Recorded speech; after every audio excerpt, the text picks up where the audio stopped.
Welcome back, everybody. Today we're going to talk about the argumentative introduction. And really the purpose of the argumentative introduction is to answer the prompt. But you've got to draw your reader in somehow. And so before we get to the thesis or the answer to the prompt, we've got to create an opening statement. And think of yourself maybe as a lawyer in a court proceeding where you're giving your opening remarks in the court proceeding, and you're trying to sort of create interest in your side of the argument. And so that's exactly what you're doing here.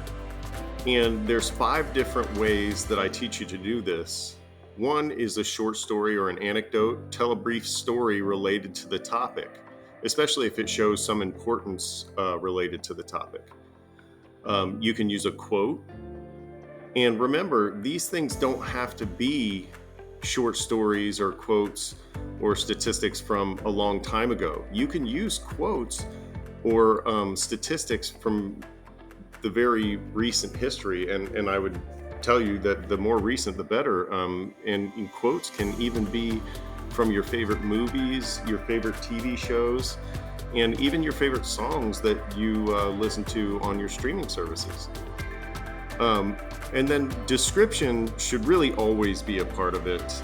But if you need to describe something related to your topic, then that's also an acceptable way to draw your reader in. And finally, there's the rhetorical question, which you guys are all really great at using. And so from now on, I'd like to see you, if you're going to use the rhetorical question, use it in conjunction with one of the other ones. So use it along with a quote or a short story or a good statistic. And so that's how we'd open up this, we'd open up our essay to draw our reader in. We're relating to the reader and to the topic. The next thing you need to do is you need to outline the issue. You need to explain the argument to the reader and mention the counterclaim or the opposite side of the argument. And this is quite simply put, just to let your reader know why you're arguing. Because if there's nobody to argue with and there's nothing to argue about, then it makes you look a little bit crazy. So you do need to outline the issue for your reader so it makes sense why you're arguing. And there's several different transitions that will help you do this. Something like other people may think or others believe or some sources suggest is always a good way to introduce your counterclaim in any paragraph. And then finally, we have the thesis. That's your answer to the prompt and the main idea of the essay. It should also clearly reflect the side of the argument that you've chosen.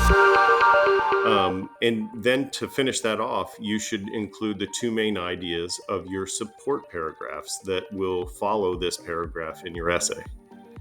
But your thesis, I want to point this out again, your thesis should show that you have clearly picked a side in this argument and that you plan to argue this side of the argument and maybe tear down the other side of the argument. But clarity on this point is very important. You must pick a side. And that's it for the argumentative introduction. I hope this helps.